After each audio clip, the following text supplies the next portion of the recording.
हरे कृष्णा। कस्तूरी के इस साहित्यिक मंच में आप सभी श्रोताओं का पुनः हार्दिक अभिनंदन एवं स्वागत। तो जो हमारी कथा कहो दिव्य राधिका जो हम सीरीज पे चर्चा करते आ रहे हैं पिछले कई महीनों से, तो आज उस सीरीज में हम आज जिस विषय पे बात कर रहे हैं वह विषय है मातृ दिवस। तो उससे पूर्व हम कुछ प्रारंभ करें, मैं आप सभी को मातृ दिवस की हार्दिक शुभकामनाएं देना चाहती हूँ कि आज का जो ये दिन है ये उस व्यक्ति के लिए समर्पित है, उस रिश्ते के लिए समर्पित है, उस कह सकते हैं उस करुणा के लिए समर्पित है जो हमें इस संसार में जन्म लेने से पूर्व ही प्राप्त हो जाती है। एक ऐसा बंधन जो इस संसार में जन्म लेने से पूर्व ही हमें बांध लेता है, या कहीं वो करुणा की वो ममता भी भरी जो छाया है ना, वो आंचल की जो वो छाया है, ममत्व की छाया, वो हमें पहले ही जो अपनी ओट में समा लेती है। तो उस छाया को, उस करुणा को, उस प्रेम के स्पंदन को आज नमन करने का दिन है। यूं तो भारतीय संस्कृति में हम देखते हैं अमूमन की प्रत्येक दिन की शुरुआत ही हमारे माता पिता के वंदन, उनको नमन, उनको प्रणाम करने से प्रारंभ होती है। तुलसीदास जी स्वयं जब भगवान राम के चरित्र का वर्णन करते हैं तो वे रामचरितमानस में लिखते हैं कि प्रात काल उठके रघुनाथा, मात पिता गुरु ना वही माथा। कि जब भगवान रामचंद्र स्वयं मर्यादा पुरुषोत्तम भी जब इस धरती पर अवतार लेते हैं तो वे प्रात काल उठके रघुनाथा, कि रघुनाथ जी जब प्रातः काल उठते हैं तो वे सर्वप्रथम मात पिता गुरु ना वही माथा, कि वे सर्वप्रथम अपनी माता, तत्पश्चात पिता और उसके पश्चात अपने गुरु को प्रणाम करते हैं। तो जो माता की भूमिका है, और भारतीय संस्कृति में, वैदिक परंपरा में माता का स्थान सबसे ऊपर रखा गया है। तो पाश्चात्य संस्कृति में हम कह सकते हैं कि आज का दिन यानी कि मई के माह का जो द्वितीय रविवार है वो मातृशक्ति को नमन एवं समर्पित किया गया है। परंतु वैदिक सनातन परंपरा में, भारतीय परंपरा में प्रत्येक दिवस की शुरुआत ही जो है वे माता को वंदन, उनको प्रणाम और उनको आभार व्यक्त करते हुए की जाती है। किसी ने बहुत खूबसूरत पंक्तियां लिखी है, अभी याद आ रही हैं तो आपसे साझा करती हूँ कि एक बच्चा बोलता है कि पता नहीं चलता कि सूर्य उदय होने से माँ जागती है कि माँ के जागने से सूर्य उदय होता है। ये बालक कभी समझ ही नहीं पाता। एक बच्चे के जीवन में ये चीज हमेशा हम कह सकते हैं कि उसे ये पता ही नहीं होता कि सूर्य उदय होने से माँ जग जाती है रोज सुबह, या फिर माँ के जागने के बाद जो है वह सूर्य उदय होना प्रारंभ होते हैं। तो जो माता का जो गौरव है भारतीय संस्कृति में वह अतुलनीय है। और जब माता के इस प्रेम को, करुणा को, माता के त्याग को जब विश्व के प्रत्येक कोने में समझा गया, तब आज ही के दिन 8 मई 1914 के दिन अमेरिका की एक महिला है, वे शांति दूत के रूप में अमेरिका में काम करती थी, तो उन्होंने इस बात पे पुरजोर आवाज उठाई कि एक दिन जो है वह माता को समर्पित होना चाहिए, माता के त्याग को, उसके प्रेम को, उसकी करुणा को, उसके ममत्व के लिए समर्पित होना चाहिए। और इस दिन वहां पर जो है वह छुट्टी का प्रावधान किया जाए। तो 8 मई 1914 को जो है वह पहली बार घोषणा हुई कि प्रत्येक मई के महीने की जो दूसरा रविवार आएगा, यानी कि आज का दिन, वह मातृशक्ति के लिए समर्पित दिन के रूप में देखा जाएगा। तो मुझे लगता है कि पाश्चात्य संस्कृति में बहुत सारे दिन आते हैं ना, एक वैलेंटाइन्स वीक नाम से पूरा का पूरा महीना मनाया जाता है। तो प्रथम प्रेम जो है वह हर पुत्र का और पुत्री का, प्रत्येक संतान का जो प्रथम प्रेम है वह अपनी माता से होता है, क्योंकि प्रथम परिचय जो है वह एक संतान का उसके संपूर्ण संसार में माँ से ही उसका प्रथम परिचय होता है। तो जब बहुत से लोग कहते हैं कि मेरा फर्स्ट लव ये है, मेरा पहला प्यार ये है, तो बड़ा हंसी आती है इस बात को सुन के कि घर में माँ है, जिस माँ ने जन्म दिया है, उस जन्मदात्री माँ के होते हुए भी कोई और आपका पहला प्रेम कैसे हो सकता है। तो आज हम जिस बात पे चर्चा करेंगे वह मातृ दिवस पर ही रहेगी। परंतु आज हम जो मातृ दिवस मना रहे हैं, आज के समय में जो आज का जो ये सोशल मीडिया का जो ये समय है, उसमें आजकल हमने मातृ दिवस मनाने का जो सबसे सरल और सबसे हम कह सकते हैं आकर्षक माध्यम निकाल लिया है वो ये है कि अपनी माताओं के साथ सेल्फी खींचकर उसे सोशल मीडिया पे अपलोड कर देना, माताओं के ऊपर 4 बातें लिख के स्टोरीज अपलोड कर देना और इतना सब कहकर हमारा मातृ दिवस हो जाता है। जबकि माता का जो त्याग है, माता का जो समर्पण है, माता का जो प्रेम है अपने पुत्र, अपनी पुत्री, अपनी संतति के तरफ, वह प्रेम अतुलनीय है। और यदि उसके लिए संपूर्ण जीवन भी लगा दिया जाए, यदि उसके लिए व्यक्ति जीवन की अंतिम सांस तक भी अपनी माँ का कर्जा चुकाना चाहे, तो मुझे नहीं लगता कि वह कभी इस पे जो है वह सफल हो पाएगा। तो आज के समय में हम लोग अपनी जन्मदात्री माता के प्रति भी आभार ज्ञापन करना हमें ठीक से आया नहीं। सिर्फ सोशल मीडिया पे, क्योंकि सब लोग यही ट्रेंड कर रहे हैं, तो हमने भी कुछ रील्स बनाकर, कुछ वीडियोस अपलोड करके, सेल्फीज अपलोड करके अपनी माता के लिए लंबा लंबा पोस्ट लिख दिया है।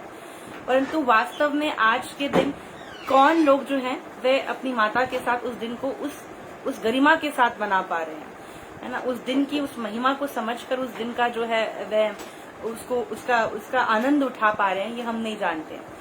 और वैदिक सनातन जो परंपरा है, जो भारतीय परंपरा है, वो उससे कहीं आगे की बात कहती है ना। वह कहती है कि इस जीव को सिर्फ अपनी जन्मदात्री माता के प्रति आभार व्यक्त नहीं करना चाहिए, उसके अलावा जो जन्मदात्री माता है उसका तो स्थान अतुलनीय है ना। उसने तो हमें 9 माह अक्षुण्ण पीड़ा सहकर, है ना, मरणासन्न कहते हैं माता को कष्ट होता है, जैसा एक कहते हैं कि 20 हड्डियां एक साथ टूट जाए, इतनी पीड़ा जब शरीर को होती है तब जाके एक बालक का जो है वो जन्म माँ के द्वारा होता है।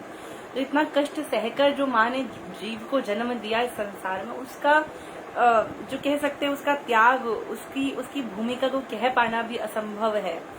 परंतु आज के समय में क्योंकि हम पढ़ते नहीं हैं, हम सुनते नहीं हैं, हम जानते नहीं हैं, तो हमें लग रहा है कि मदर्स डे नाम का जो ये एक दिन है, ये हमें पाश्चात्य संस्कृति की देन है। और इस माध्यम से हमें साल में एक दिन मिल रहा है जिसमें हम अपनी माता के प्रति आभार व्यक्त कर पा रहे हैं।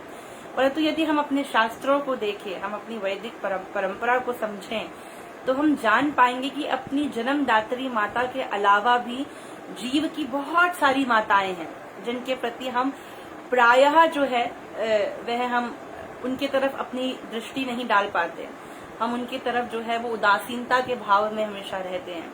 परंतु उनका त्याग, उनका समर्पण जो है वह कहने योग्य, मैं क्या ही बोलूं कि उसको किसी शब्दों की सीमा में रखा जाए। तो आज का जो परिचर्चा है, जो हमारी आज का जो हमारा विषय है, वो विषय ही है मातृ जो बहुत सारे विविध आयाम है मातृ स्वरूप के।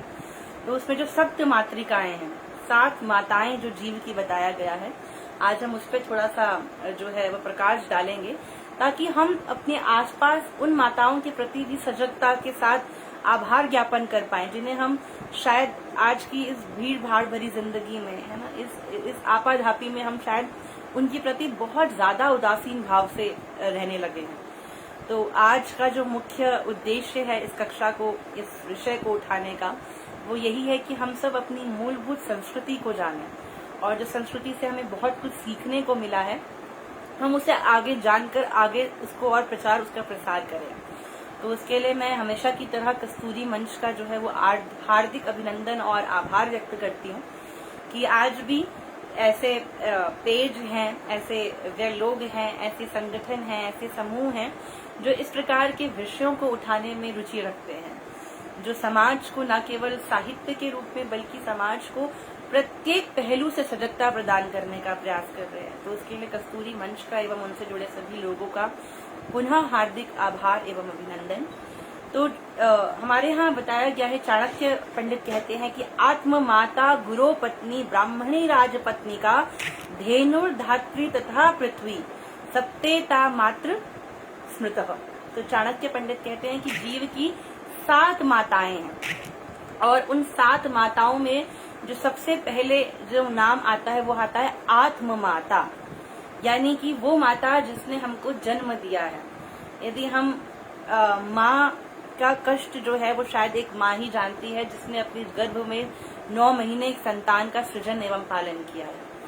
तो माँ का जो बलिदान है, माँ का जो त्याग है, वो तब से शुरू हो जाता है जब उसके कोख में वो नन्हा जीव आता है, और वे शायद माता की अंतिम सांस तक जो है उसका वो ममत्व जो है वो दिन पर दिन बढ़ता ही रहता है अपने संतान के प्रति। कहते हैं माता का हृदय इतना विशाल है कि उस विशालतम हृदय में बच्चे की बड़ी से बड़ी गलती के लिए भी क्षमा के लिए अवकाश हमेशा रहता है। इसीलिए हमारे यहाँ पर जननी जो ये शब्द है, जन्मदात्री जो ये शब्द है, माँ जो ये शब्द है, ये शब्द की अपनी ही बहुत विस्तृत महिमा है। और किसी ने कहा है कि क्योंकि शायद ईश्वर सब जगह जो है वो बात करने और सबके सामने आने के लिए शायद उनके लिए संभव नहीं होगा, इसलिए उन्होंने माँ के स्वरूप में जो है प्रत्येक बालक की देखभाल और ममत्व को प्रदान करने के लिए माँ का स्वरूप ले लिया। तो ये माँ जो है वो बच्चे के लिए जो उसकी नींद की लापरवाही है ना, अपने बच्चे के लिए जो अपने सुख का त्याग है, हम कहते हैं कि निष्काम प्रेम। तो निष्काम प्रेम का जो सबसे मूलभूत आयाम है वो है तत्सुखे सुखम, कि हम जिससे प्रेम करते हैं उसके सुख में सुखी हो जाना, फिर चाहे उसके लिए हमें कितने कष्ट क्यों ना उठाने पड़े। तो इसका जो सर्वोच्च उदाहरण है वो मुझे लगता है एक माँ है, क्योंकि वह अपने संतान के सुख में सारे दुख अपने भूल जाती है। उसके जीवन की बड़ी से बड़ी पीड़ा उसके संतान की एक मुस्कुराहट के आगे छोटी पड़ जाती है। तो जो तत्सुखे सुखम का जो भाव है वो माँ के भीतर ही देखने को मिलता है। और जो माँ की विशेषता हम यही से देख सकते हैं कि स्वयं भगवान अगर खुद को पुकारा जाना पसंद करते हैं तो वह यशोदा नंदन, देवकी नंदन, कौशल्या नंदन, अंजनी पुत्र, है ना, इन नामों से भगवान को जो है बुलाया जाने में भगवान अति प्रसन्न होते हैं। तो जो अखिल ब्रह्मांड नायक है ना, जो ईश्वर है, वे भी अपने नाम के पहले अपनी माता का नाम रखना चाहता है, अपनी माँ के परिचय से वह परिचय पाना चाहता है। तो यही वैदिक सनातन परंपरा की आप महिमा देख सकते हैं कि माँ का स्थान कितना सर्वोच्च रखा गया है। हमारे यहाँ कहा जाता है कि सभी में, हमने देखा राम जी के जीवन में कि प्रातः काल उठी के रघुनाथा, मात पिता गुरु ना वही माता, पहले माता को प्रणाम, फिर पिता को प्रणाम, तब जाके गुरु को प्रणाम, है ना। हमारे यहाँ माता को देवता के समान कहा गया है कि माता का जो स्वरूप है वो देव तुल्य है। प्रथम वंदना के लिए माँ को जो है वो स्थान दिया गया है। कहाँ तक कहा जाए कि एक सन्यासी जब सन्यास लेता है, तो जब वह सन्यास लेता है तो उससे ये अपेक्षा की जाती है कि पूर्व आश्रम, यानी अभी तक उसके जो भी सगे संबंधी थे, परिवार थे, रिश्तेदार थे, जो उसका अपना जो निजी लोग थे, वे सब उसके लिए पराये हो जाते हैं। और यदि एक बार कोई गेरुआ वस्त्र सन्यास दंड धारण कर ले तो ऐसा व्यक्ति सबके लिए पूजनीय हो जाता है। फिर वो किसी को वंदन करने का, किसी को प्रणाम करने का उसके लिए कोई विधान नहीं है। परंतु वैदिक परंपरा में माँ की स्थिति वो है, यदि त्रिदंडधारी सन्यासी भी सामने खड़ा हो और उसकी माता उसके सामने आ जाए, तो वैदिक परंपरा, वेद ये आदेश करते हैं कि ऐसा त्रिदंडधारी सन्यासी भी यदि उसकी माँ उसके सामने आ जाए तो तत्क्षण उस सन्यासी को अपनी माता को दंडवत प्रणाम कर देना चाहिए।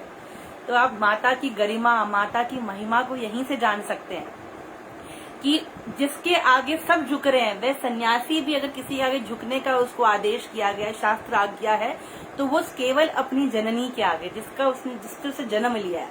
यदि पिता भी आ जाए पूर्व आश्रम के तो उनको प्रणाम करने का विधान नहीं है, परंतु यदि माता आ जाए जिसकी कोख से, जिसके उदर से बालक ने जन्म लिया है, तो ऐसी माता को प्रणाम करने का, दंडवत प्रणाम करने का जो आदेश है, जो आज्ञा है, वो शास्त्र जीव को देता है। तो माँ के बारे में क्या कहा जाए, ब्रह्मवैवर्त पुराण कहता है कि पितु शतः गुणा माता पूज्या वंद्या गरीयसी, कि पिता की अपेक्षा में माता 100 गुना ज्यादा पूज्या है, वंद्या है। यदि पिता की अपेक्षा माता को रखा जाए तो वह 100 गुना 100% आगे है पिता से। यदि दो खड़े हों तो सबसे पहले पुत्र को, पुत्री को, संतति को, अपनी माता को प्रणाम करना चाहिए, तत्पश्चात अपने पिता को, फिर गुरु को, फिर भगवान को। भगवान का नंबर तो चौथे नंबर पे आता है। तो ऐसी जो माँ है, वो माँ का आज का दिन उसके लिए समर्पित है। और हमारे यहाँ कहा जाता है कि माता कौन है ना। माता वो नहीं है जिसने बस जन्म दिया और बच्चे को छोड़ दिया। हमारे यहाँ कहा जाता है कि माता का जो दायित्व है वो बहुत ऊपर है। प्रथम गुरु माता को कहा गया है कि जीव की जो पहली गुरु है वो गुरु कोई और नहीं है, वो गुरु स्वयं माँ है। यदि जीव आज अच्छा है या बुरा है तो उसका सारा श्रेय उसकी माँ को जाता है। हम देख सकते हैं कि रावण जो है वो ब्राह्मण पुत्र था, परंतु माता की शिक्षाओं पे आधारित होके ब्राह्मण पुत्र होते हुए भी रावण जो है वे महादैत्य महाराक्षस हो गया। और वहीं महादैत्य राज के घर में जन्म लेने वाले प्रहलाद कयादू की भक्ति की वजह से, कयादू की सही शिक्षाओं की वजह से भक्तराज भक्त शिरोमणि हो गए। तो माँ को गुरु का स्थान क्यों दिया गया है, इन दो उदाहरणों से हम बहुत अच्छे से समझ सकते हैं। और हमारे यहाँ कहा गया है कि वो माता माता कहलाने योग्य नहीं है, वो पिता पिता कहलाने योग्य नहीं है, वे गुरु गुरु कहलाने योग्य नहीं है, जो अपनी संतति को भगवान का भक्त बनाकर इस भवचक्र से छुड़ा ना पाए।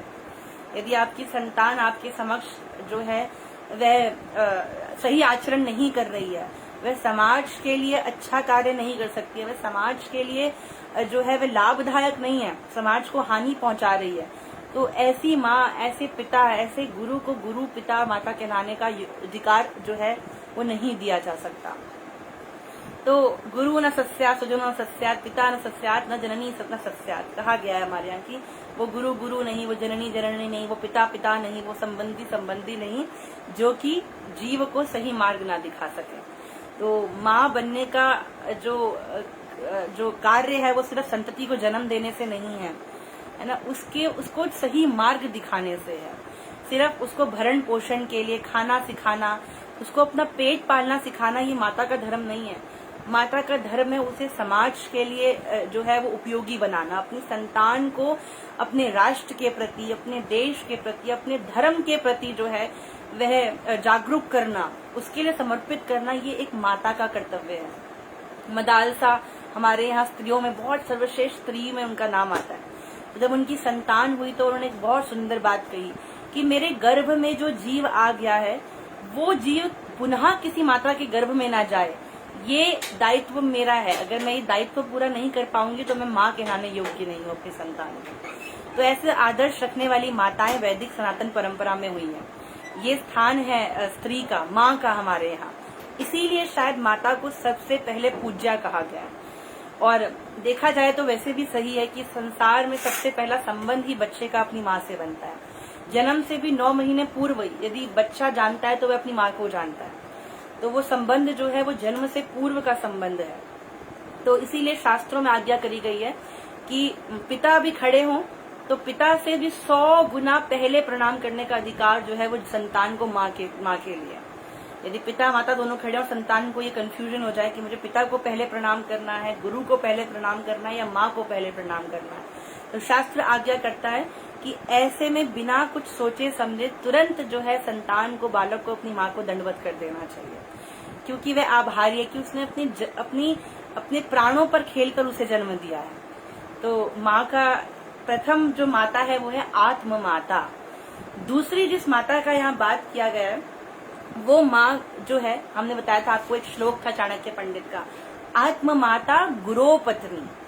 तो जो दूसरी माता का स्थान है वो है गुरो पत्नी, यानी कि गुरु की पत्नी। यानी हमारे जो आध्यात्मिक गुरु होते हैं, हमारे शिक्षा गुरु होते हैं, उनकी जो पत्नी है वे हमारे लिए मातृ समान है। जितना सम्मान, जितना पूजन, जितना वंदन हम अपनी स्वयं की माता को करते हैं, वही स्थान गुरु की पत्नी का है, वही स्थान हमारे जो आचार्य हैं उनकी पत्नी का है। क्योंकि वह हम देखते हैं बहुत से उदाहरण आते हैं कि भगवान राम जब गुरुकुल गए तो किस प्रकार से वे अपनी गुरु माता को, किस प्रकार से उनका जो है वो वंदन करते हैं, उनकी सेवा करते हैं। ठीक जब भगवान कृष्ण जो है वो सांदीपनि ऋषि के आश्रम जाते हैं तो वे अपनी गुरु माता से कितना प्रेम पाते हैं। पूर्व काल में जब बच्चे अपनी माता पिता से दूर गुरुकुल में पढ़ने जाते थे तो गुरु जो थे वह तो बहुत ही कठोर दंड के साथ, कठोर शासन के साथ जो है वो विद्यार्थियों को शिक्षा देते थे। परंतु गुरुकुल में भी जो घर की याद नहीं आने देता था, है ना, वो शख्स थी गुरु माता। तो जहाँ एक और गुरु का कठोर शासन है तो वहीं दूसरी ओर गुरु माता का वात्सल्य है, उनकी करुणा है, उनका प्रेम है। तो ये जो कॉम्बिनेशन था उससे बच्चे जो थे वो गुरुकुल में बहुत बढ़िया से उनका लालन पोषण होता था। तो हमारे यहाँ पर गुरु पत्नी को जो है वे माता का अधिकार दिया गया है। तो बहुत से बच्चे होते हैं जिनकी माताएं नहीं होती या किसी कारणवश वे अपनी माताओं से दूर रहते हैं। तो शास्त्र बताता है कि एक माँ जो है उसके अलावा कितनी सारी माताएं जीव के पास होती हैं। तो जो दूसरा स्थान है वह स्थान है गुरु माता, आत्म माता के बाद गुरु माता, गुरु पत्नी, फिर तीसरा आता है ब्राह्मणी। जो ब्राह्मण की पत्नी होती है, जो हमारे यहाँ पर जो हवन होम और जो अन्य कार्य कराते हैं, मांगलिक कार्य कराते हैं, जो पूजन कराते हैं, ऐसे आचार्य, ऐसे पुरोहित, ऐसे ब्राह्मण की पत्नी या फिर जितने ब्राह्मण हैं इस संसार में, जितनी ब्राह्मणियां हैं, वे मातृ स्वरूपा हैं। क्यों? क्योंकि जिस प्रकार ब्राह्मण आपको वेदोक्त कार्य में लगाते हैं, उसी प्रकार ब्राह्मण पत्नी भी अपने पति को इस प्रकार का स्वतंत्रता देती है कि वे अपना जीवन जो है वो औरों के कल्याण में लगा पाए। तो हम इसका उदाहरण देखते हैं कि जब भगवान कृष्ण बाल्यकाल में अपने सखाओं के साथ जाते हैं और उन्हें भूख लगती है, तो वह ब्राह्मण पत्नियां, ब्राह्मण जो होते हैं वो यज्ञ करने में जो है वो संलग्न होते हैं, तो वे ब्राह्मण पत्नियों के पास जाते हैं और भगवान कहते हैं कि मैया हमें कुछ पाने के लिए दीजिए। और वो ब्राह्मण पत्नियां बिना संकोच करे, बिना एक क्षण सोचे, वह कहती हैं कि जिस आराध्य की आराधना हमारे पति घंटों बैठ के यज्ञ में कर रहे हैं, वे साक्षात अखिल ब्रह्मांड नायक, वे जगतपति हमारे सम्मुख आकर हमसे जो है वो भोजन की याचना कर रहे हैं। और जब वे स्वयं भगवान को खिलाती हैं और जब वे चले जाते हैं, तो तब जब ब्राह्मणों को इस बात का आभास होता है कि स्वयं भगवान उनके यहाँ आए थे, तो वे उन ब्राह्मण पत्नियों के आगे नतमस्तक हो जाते हैं कि हमसे ज्यादा भाग्य आपका है, क्योंकि हम तो जिनकी आवाहन करने में, जिनकी स्तुति करने में अपना इतना समय लगा दिया, वे भगवान कितनी सरलता से आपके सम्मुख आके आपका वात्सल्य का जो है वह जो है उसका भाव ग्राही, कितना जनार्दन, आपके भाव को ग्रहण करके चले गए। तो वे तत्क्षण अपनी पत्नियों के आगे जो है नतमस्तक हो जाते हैं। तो ब्राह्मणी, ब्राह्मण पत्नी का जो है ये स्थान है हमारे यहाँ।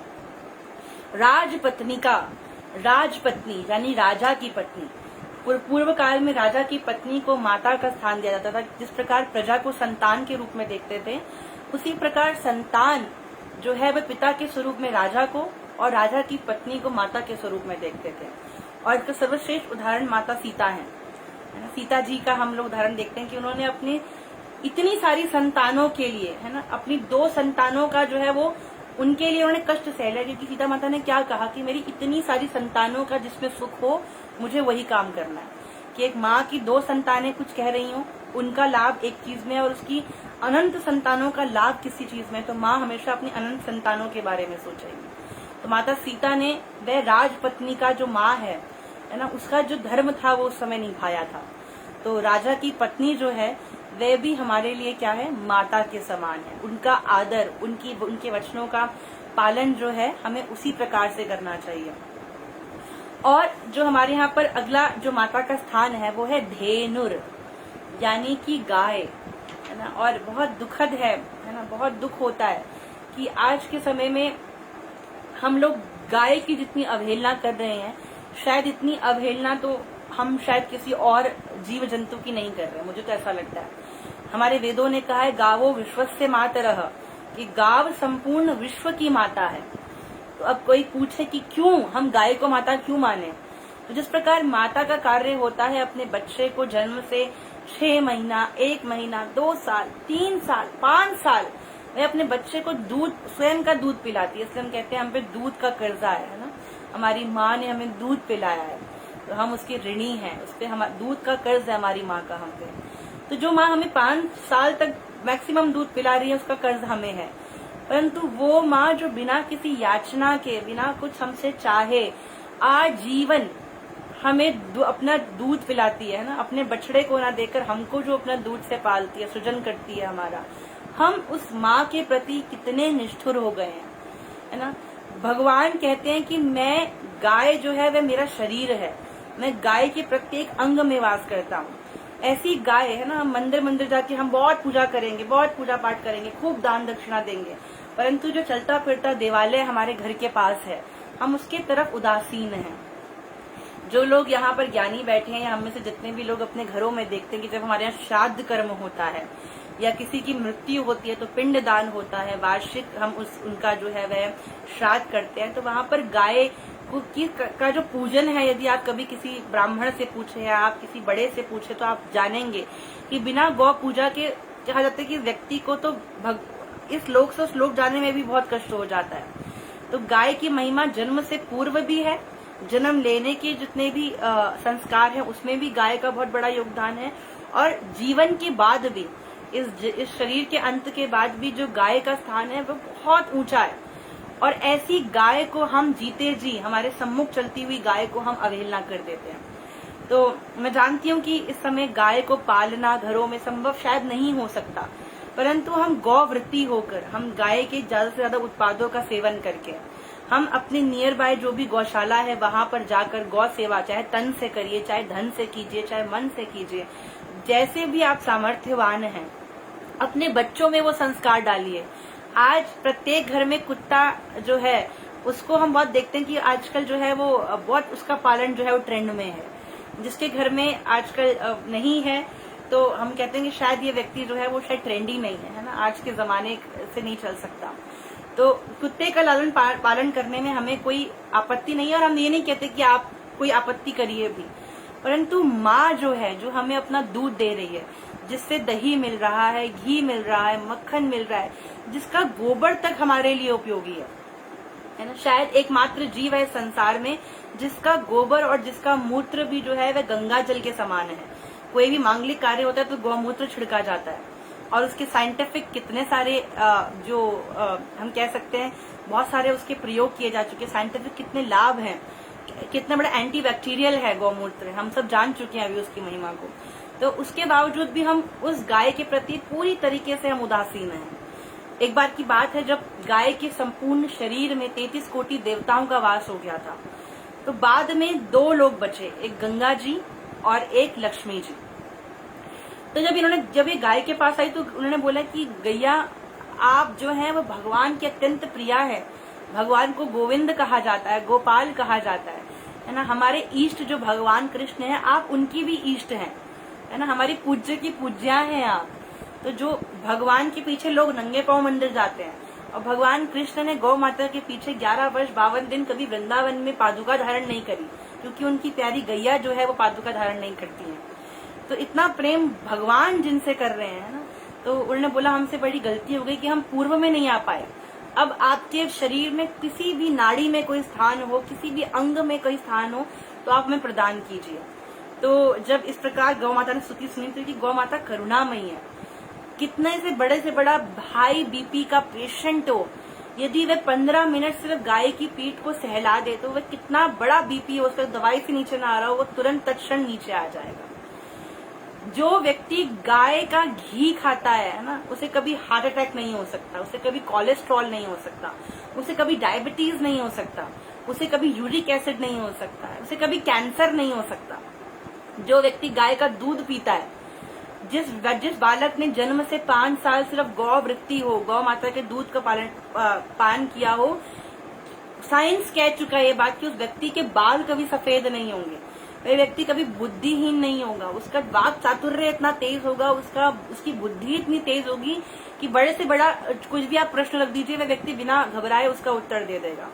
तो ये गौ माता के दूध की शक्ति है, उनकी गौ जितना भी वो पदार्थ देती है, चाहे वो गौमूत्र हो, गोबर हो, चाहे वो जितनी अन्य वस्तुएं, वो सब लाभदायक है। तो ये गौ माता की महिमा है, उनकी करुणा है। तो जब गंगा और लक्ष्मी माता बचे तो माता ने कहा कि मेरे तो अब स्थान नहीं बचा शरीर में, मेरे शरीर से जुड़ी 2 चीजें हैं, गौमूत्र और गोबर, ये 2 स्थान खाली हैं, तो यदि आपको उचित लगे तो आप यहाँ निवास करें। तो कहते हैं कि एक क्षण नहीं लगाया है सोचने में, और गंगा जी जो है वो तत्क्षण गौमूत्र में निवास करने लग गई, और तत्क्षण जो लक्ष्मी माँ है, महालक्ष्मी है, आदि लक्ष्मी है ना, वह जो है अष्ट लक्ष्मियों के साथ गोबर में प्रवेश कर गई। इसीलिए हमारे यहाँ घरों को गोबर से लीपा जाता था, दिवाली पर गोबर गणेश बनाए जाते थे, जिससे लक्ष्मी का, आज भी कहते हैं कि यदि आप गोबर से जो है वो पूजन करें और आप गोबर को लीपें तो आप पे धन की कृपा अनुकंपा ना हो, धन की वर्षा ना हो, ऐसा हो नहीं सकता। और गौमूत्र में गंगा मैया निवास कर गई, इसलिए कितने से बड़ा पवित्र व्यक्ति हो, यदि उस पर गौमूत्र छिड़क दिया जाए तो हमारे यहाँ उसको पवित्र कह दिया जाता है। तो ये महिमा जो है वो गौमूत्र की है। गौमूत्र पान करने से अनंत बीमारियों का जो है वो नाश हो जाता है। कितने सारे साइंटिफिक रिसर्चेस चल रही हैं कि बड़े से बड़े कैंसर पेशेंट को गौमूत्र पिलाया गया, उनके शरीर पर गोबर जो है वो मला गया, और कुछ समय के ट्रीटमेंट के बाद वह बिल्कुल जो है वह जो उनकी काया जो है वो निरोगी हो गई, बिल्कुल स्वस्थ हो गए ऐसे लोग। तो जो चलता फिरता औषधालय है, देवालय है, हम कहें कि करुणा का जो पूरा स्तोत्र है, उन गौ माता के प्रति मेरी हाथ जोड़ के आपसे विनती है कि आप थोड़ा सा सजगता दिखाएं। आपसे जिस प्रकार से गौ सेवा हो आप करें। यदि आप अपने बच्चों में भी वह संस्कार डालेंगे तो उससे बहुत बहुत बहुत हम कह सकते हैं कि हम अपनी संस्कृति को बचा लेंगे। और वो माँ जो बिना कुछ बोले, है ना, हमारा आजीवन पालन करती है, आजीवन हमें प्रेम करती है, उस माँ के प्रति उस माँ को कितना कष्ट होता होगा ना। हमने एक बालक को जन्म दिया, 5 महीने दूध पिलाया, 6 महीने दूध पिलाया, तो थोड़ा पालन पोषण किया, उस बच्चे से हमारी बहुत आसक्ति होती कि बच्चा मुझे पूछेगा। यदि वो बच्चा आपको 2 दिन बात ना करे ठीक से, तो माँ का हृदय जानता है कि उसके ऊपर क्या बीतती है। तो इस प्रकार से जो गौ माता है ना, वो कितनी ज्यादा उनको कष्ट पीड़ा होती होगी जब हम उनकी संतान होके उनकी अवहेलना करते हैं, हम उनसे घृणा करते हैं। कुछ नहीं हो सकता, हम रोज अपने घर से एक रोटी गौ माता के लिए निकालें। यथासंभव जो भी प्रयास हम गौ माता के लिए कर सकते हैं हम वो करें। और जो भी पदार्थ गौ माता की मतलब खाल से बनते हैं, लेदर हो गया, चांदी का वर्क हो गया, जितनी भी सब चीजें, हम उनका त्याग करें कि हम इस प्रकार से भी गौ पालन कर सकते हैं, हम गाय को बचा सकते हैं। तो जो हमारी माँ है, आज का दिन है उसके प्रति आभार व्यक्त करने का, उसकी महिमा को जानने का, उसके प्रति जो हम आज तक उदासीन भाव में रहे उससे क्षमा मांगने का। और वो करुणामयी है। आप अपने जीवन में मेरे कहने से आप एक बार ये जीवन में करके देखिएगा। आपको कभी जीवन में बहुत कष्ट हो, बहुत पीड़ा हो, है ना, बहुत आपके जीवन में समझ नहीं आ रहा क्या चल रहा हो, तो आपकी नियर बाय जो भी गौ माता हो, आप धीरे धीरे उनसे प्रेम संबंध बनाइए। आप रोज उनकी सेवा कीजिए, चाहे आप उन्हें सहलाइए, आप उनसे प्रेम कीजिए, देसी गौवंश की आप सेवा कीजिए। और जब गौ माता, आप देखेंगे कि 4-5 दिन के अंतराल में जैसे आपका प्रेम उनसे बढ़ेगा, आप जब उनसे कुछ कहेंगे तो वे आपकी हर बात को सुनेंगी। और यदि आप उनके सम्मुख रो देंगे ना, तो ये मैं दावे से कह सकती हूँ कि तत्क्षण गौ माता की आंखों से आप अश्रुपात होता देखेंगे। और हमारे यहाँ ऋषि मुनि कह गए कि गौ माता के कान में यदि आपने कुछ निवेदन कर दिया, आप उनकी सेवा करते हैं, तो वह आपका वो जो आपका निवेदन है, यदि वह आपकी भलाई के लिए होगा तो वह 100% पूर्ण होगा। तो ये गौ महिमा है हमारे यहाँ की। तो ऐसी माँ जो है, जिसे गैया मैया कहते हैं ना, जिसे भगवान जिनके पीछे पीछे जो है वो चरवाहे बनने को तैयार हो गए। राम जी आते तो वह कहते हैं कि विप्र धेनु सुर संत हित लीन मनुज अवतार, कि मैं क्यों आया हूँ, मैं विप्र धेनु, है ना, गाय की रक्षा के लिए आया हूँ। और जब जब देवताओं को कोई कार्य होता है तो वह पृथ्वी जो है वो गौ के स्वरूप में भगवान के पास जाती है, क्योंकि भगवान सबको मना कर सकते हैं बट गाय को मना नहीं कर सकते। सुर भी उनकी भी इष्ट है ना, भगवान की भी इष्ट है। तो आपसे निवेदन है कि आप इस माँ के प्रति भी मदर्स डे पे कुछ संकल्प लीजिए, अपने मन में कुछ निश्चय कीजिए कि आप आज से उस माँ के प्रति कैसे आभार व्यक्त करेंगे, क्योंकि आप खुद जानते हैं कि आप कैसे बेहतर रूप में उस माँ के प्रति अपना आभार, अपना प्रेम व्यक्त कर सकते हैं। और वह माँ हमसे कुछ मांगती नहीं है ना, वह चुपचाप, आप उसे प्रेम करो तो भी ऐसी माता के प्रति थोड़ा सा भाव रखिए। अगली धात्री का अर्थ है जैसे पहले दाई माँ होती थी या नर्स होती थी, या आज के घरों में हम कहते हैं हमारी दादी, नानी या मौसी, चाची, बुआ, जो बच्चों को माँ के अलावा प्रेम देती है ना, बच्चे जिनसे कुछ अच्छा सीख सकते हैं। तो वो धात्री भी जो है हमारे यहाँ माँ का स्वरूप है, माँ के समकक्ष उसका स्थान है कि उससे भी जो है हमारे बच्चे को जीवन की नई राह मिल रही है सीखने की, उससे भी बहुत प्रेम मिला है, उससे बहुत कुछ जीवन में उसको प्राप्त हुआ है। तो धात्री का स्थान भी माँ के समान है। और जो हमारी माता है, अगली माता है ना, वो है पृथ्वी माता। हमारी माँ, जब हमारा जन्म होता है तो जन्म से लेकर 6 महीना, 1 साल, 2 साल, 3, 4, 5, 6, 7, 8, 9, 10 साल, जाकर 12 साल हमारी माँ हमको गोद में उठा लेगी, परंतु वो भी 24 घंटा नहीं उठा सकती, है ना, वो कुछ क्षण गोद में लेती है फिर हमें नीचे छोड़ देती है। परंतु ऐसी माँ जो जीवन जब से जन्म लिया और जब तक हम इस संसार में हैं, तब तक जो हमारा भार ढो रही है, तब तक जो हमारे वजन को, हमारे भार को सह रही है, वो पृथ्वी माता के प्रति हम कितने ज्यादा जो है अनभिज्ञ भाव से रहते हैं, कितना हम उनके प्रति हम कह सकते हैं अपमान की भावना रखते हैं। हम उन माँ के प्रति कोई आभार व्यक्त नहीं करते। वो माँ जीवन भर हमारा बोझ उठाती है बिना ये कहे कि मैं थक गई हूँ, है ना। हम उस पे मलमूत्र का त्याग करते हैं, उस पे हम थूकते हैं, न जाने कितनी गंदगी फैलाते हैं, कितना हम उसका हनन करते हैं, है ना। परंतु वह माँ जो है वो बिना कुछ कहे हमारे साथ हम पे अपना प्रेम बरसाती रहती है। तो जो धरती माँ है, हमारे शास्त्रों में उसे माँ के समान कहा गया है कि वो माँ है जो जीवन भर हमारे भार को ढोती है और जीवन भर हमसे उतना ही प्रेम करती है। हमारी स्वयं की माँ भले ही हमारा भार बढ़ने से हमको नीचे बैठा दे ना, परंतु धरती माँ हमारा परित्याग कभी नहीं करती। और बहुत दुखद स्थिति है कि आज के समय में हम सबसे ज्यादा अपनी धरती का शोषण कर रहे हैं। हम गंदगी फैला रहे हैं, हम जो है वो धरती में जो वनस्पति है, जो प्रकृति है, हम उसका शोषण कर रहे हैं।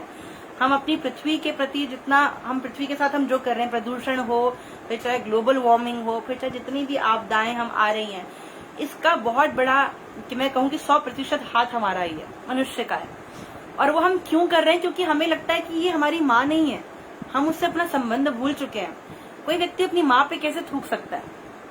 कोई व्यक्ति अपनी माँ पे कैसे कचरा डाल सकता है? कोई व्यक्ति अपनी माँ का शोषण कैसे कर सकता है ना। कोई व्यक्ति अपनी माँ पे पान कैसे थूक सकता है ना। तो ये बहुत नीचता का हम कह सकते हैं कार्य है। और वो हम क्यों करते हैं? क्योंकि हम उसे धरती समझते हैं, खाली हम उसे धरती मैया नहीं कह पाते, है ना। हम उसकी मिट्टी में खेलते हैं, उसमें पलते हैं, बड़े होते हैं, वो हमारा भार ढोती है।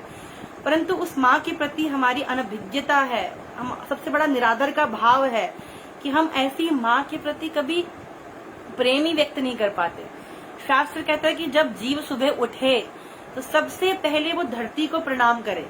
हमारे यहाँ आज्ञा करी गई है कि जीव जब उठे तो सबसे पहला जो कार्य इसको करना चाहिए ना, वो करना चाहिए कि वो धरती को प्रणाम करे। समुद्र वसने देवी पर्वतन मंडिते विष्णु पत्नी नमस्तुभ्यम पाद स्मर्श क्षमस्वमेव, कि हे देवी मैं आप पे पैर रखने जा रही हूँ, उससे पहले मैं आपसे क्षमा मांगती हूँ क्योंकि आप माँ हैं, परंतु ये आपकी करुणा है कि आप पूरा दिन मेरा भार ढोएंगी, मेरे अपराधों को सहेंगी, मैं न जाने कितना दुष्कृत्य आप पे करूंगी, परंतु आप वो सब वहन कर जाएंगी चुपचाप। क्यों? क्योंकि आप मुझसे प्रेम करती हैं, है ना। आप माँ हैं, आप निष्काम प्रेम अपने बच्चे से करती हैं। मैंने कहा था कार्यक्रम की शुरुआत में कि माँ की सबसे बड़ा गुण क्या है कि वो अपने बच्चे के अनंत पाप भी माफ करने का अवकाश अपने हृदय में रखती है। तो धरती माँ को हमारे शास्त्रों में कहा गया कि उठते ही प्रणाम करने का विधान है कि हम उन्हें प्रणाम करें कि हे माँ, हम चरण रखने से पूर्व आप क्षमा कर दीजिए। तो मेरा आपसे करबद्ध निवेदन है कि आप अपनी जो धरती मैया है उसके प्रति सजगता दिखाइए, उसे साफ रखिए, उसका शोषण मत होने दीजिए। जिस प्रकार से आप धरती की रक्षा कर सकते हैं, अपने संतति होने का फर्ज निभाइए। तो इस प्रकार से 7 माताओं का वर्णन शास्त्र करता है और मैं यहाँ पर 2 माताएं जोड़ना चाहूंगी, जो है गंगा मैया और यमुना मैया, है ना। माँ का काम है जीवन देना और हमारे यहाँ नदियों को जीवनदायिनी कहा गया, इसलिए हम उन्हें माँ कहते हैं। यदि जल ना हो तो जीवन नहीं हो सकता, है ना। और माँ का जो नाता है वो जीवन देने से है, बच्चे का सृजन करने से है, उसका पालन करने से है। तो जो ये नदियां हैं, गंगा जी हैं, यमुना जी हैं, ये हमारी माँ हैं, क्योंकि ये जीवन शुरू होने से लेकर जीवन खत्म होने के बाद भी इनका बहुत बड़ा जो है वो मैं कह सकती हूँ योगदान है हमारे जीवन में, हमारे प्रत्येक संस्कार में। और बहुत दुखद स्थिति है कि हम अपनी माँ के साथ जिस प्रकार का व्यवहार आज कर रहे हैं ये बहुत दुखद है। और पिछले दिनों बहुत सारी वीडियो सोशल मीडिया पे आ रही थी कि लोग चप्पल पहनकर गंगा जी में प्रवेश कर रहे हैं, लोग घरों का कूड़ा, नालियों का कूड़ा, नालों का, सीवरों की पाइपलाइन नदियों में मिला रहे हैं। कई लोग तो गंगा जी में बैठकर जो है वो शराब का सेवन कर रहे हैं। तो ये काम हम तब करते हैं जब हम ये भूल जाते हैं कि हमारी माँ कौन है। हम उसी तरफ एक नदी, एक जल का स्तोत्र, एक मनोरंजन का स्थान समझ लेते हैं कि वहां जाने से हमको बस एक टूरिस्ट प्लेस हो गया। परंतु शास्त्र कह रहा है कि हम उनकी मर्यादा को समझें। और ये बात मैं आपसे आज इसलिए कह रही हूँ क्योंकि आज मातृ दिवस है। तो जो सेल्फी लेके अपनी माँ के साथ फोटो चिपकाने से मातृ दिवस नहीं मनता। मातृ दिवस मनता है अपनी माँ के त्याग, बलिदान, प्रेम, करुणा, वात्सल्य के प्रति सजगता के साथ आगे बढ़ने से, उनका आभार व्यक्त करने से, और ये चेष्टा करने से कि मेरी माँ को कभी मेरी वजह से कोई कष्ट ना हो, है ना। एक अच्छा बालक, आदर्श संतति कौन सी होती है? जिसको देख के माँ को गर्व हो, माँ को प्रसन्नता हो, माँ के चेहरे पर खिलखिलाहट से मुस्कुराहट आ जाए, है ना। ना कि ऐसा बालक जिसकी वजह से माँ करुण क्रंदन करने लगे, माँ का हृदय पसीजे। तो अब हम खुद को आंक सकते हैं इस कार्यक्रम के बाद कि हम अपनी माताओं के प्रति हमने किस प्रकार का व्यवहार आज तक किया और क्या सही मायने में मदर्स डे हम मना रहे हैं? जो आज का दिन बहुत बड़ा दिन है, ये मातृ दिवस मनाने का क्या सही तरीका हमने अपनाया? क्या हम अपनी प्रत्येक माँ के प्रति आज आभार व्यक्त कर पाए?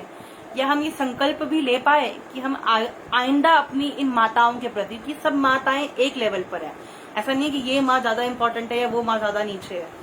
तो ये जो सप्त माताओं का जो ये फॉर्मेशन हमारे यहाँ शास्त्र देते हैं, इनके प्रति ये करबद्ध निवेदन है मेरा आपसे कि आप सजग बनिए।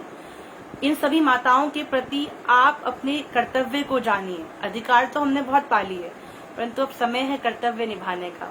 और गरुड़ पुराण कहता है कि जो जीव अपनी माँ के प्रति निरादर का भाव रखता है, उसके प्रति आभार व्यक्त नहीं करता, माँ को कष्ट पहुंचाता है, उसके लिए रौरव नाम की जगह जो है वह जो नर्क है वह उसके लिए निर्धारित किया गया है। न जाने कितने प्रकार के नरकों का और यातनाओं का उल्लेख गरुड़ पुराण में आप स्वयं पढ़ सकते हैं यदि आपके पास हो। तो अब हम देख सकते हैं कि हमारे कृत्य कैसे हैं।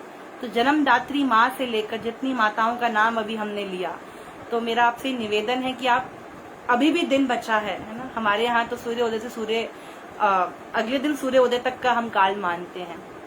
और ये नहीं कि साल में एक दिन इन माताओं के लिए है।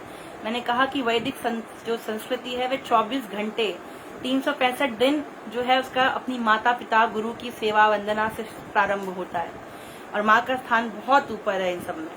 तो मेरा ये निवेदन है कि सिर्फ आज एक दिन माँ को समर्पित मत कीजिए। जब तक आप में प्राण है तब तक अपनी सारी माताओं को जो है वह आप उनके प्रति आभार व्यक्त कीजिए। और हमारे यहाँ कहा गया है कि तमेव माता च पिता त्वमेव तमेव बंधु च सखा त्वमेव। भगवान ईश्वर को कहा है कि तुम ही माँ हो, तुम ही पिता हो, तुम ही बंधु हो, तुम ही सखा हो। तो जो सर्वोच्च सत्ता है, ईश्वर है, वो सबकी माँ है। क्यों? क्योंकि सबका जन्म उन्हीं से हुआ है ना, हम सब उन्हीं से आए हैं। ये प्रकृति उनसे चल रही है, ये चराचर जीव उनसे है। तो सबसे ज्यादा तो आज का जीव जो है वो भगवान के प्रति उदासीन हो गया है ना, सबसे ज्यादा वो भूल गया है अपने ईश्वर को। तो आज का दिन उस माँ के लिए भी जिसने सब माँओं को रचा है, या जो खुद माँ के रूप में अवतार लेकर हर एक संतान पे अपना प्रेम बरसा रहा है, अपनी करुणा बरसा रहा है, उसका संरक्षण कर रहा है, उसका पोषण कर रहा है। तो वो जो अनंत योगेश्वर है ना, उसके प्रति आज आभार व्यक्त करने का दिन है।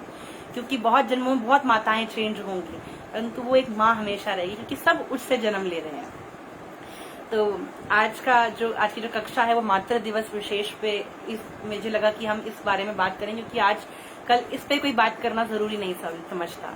और मैं आप सबकी आभारी हूँ कि आपने ध्यान पूर्वक इन सबको सुना, और मुझे पूरी आशा है कि आपने जो सुना ये केवल आप इस कान से सुनकर उस कान तक निकाल नहीं देंगे, आप इसको हृदयस्थ करेंगे ना, आप उसको अपने जीवन में उतारेंगे, आप उसका आप उसका आत्मरंजन करके, आप उसको सोच कर है ना, आप उस पर विचार करके आप कैसे जीवन में इन माताओं के प्रति आप प्रेम आभार व्यक्त करेंगे, आप ये सोचेंगे। और आप अपने घर में, अपने इष्ट मित्रों के बीच में, अपनी संतति के बीच में, अपने माता पिता के बीच में आप इस ज्ञान को बढ़ाएंगे। तो आपका बहुत बहुत धन्यवाद, और आप सभी को मातृ दिवस की हार्दिक शुभकामनाएं।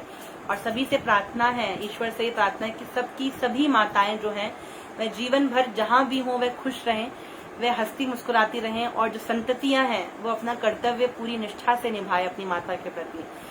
अगर ये भाव होगा तभी शायद मातृ दिवस की जो संकल्पना है वह पूरी तरीके से फलित और पोषित हो पाएगी। तो कस्तूरी मंच का भी आभार कि वह बार बार इस तरह के विषयों को उठाने का जो है वह कार्य करते हैं, और ये मंच देते हैं जिसमें हम इस प्रकार का जो भाव है वो रख पाए, और आप सबके समक्ष इस प्रकार का विषय लेकर आ पाए। तो आप सभी का बहुत बहुत आभार। आप सभी को मातृ दिवस की अनंत अनंत शुभकामनाएं। हरे कृष्णा। धन्यवाद।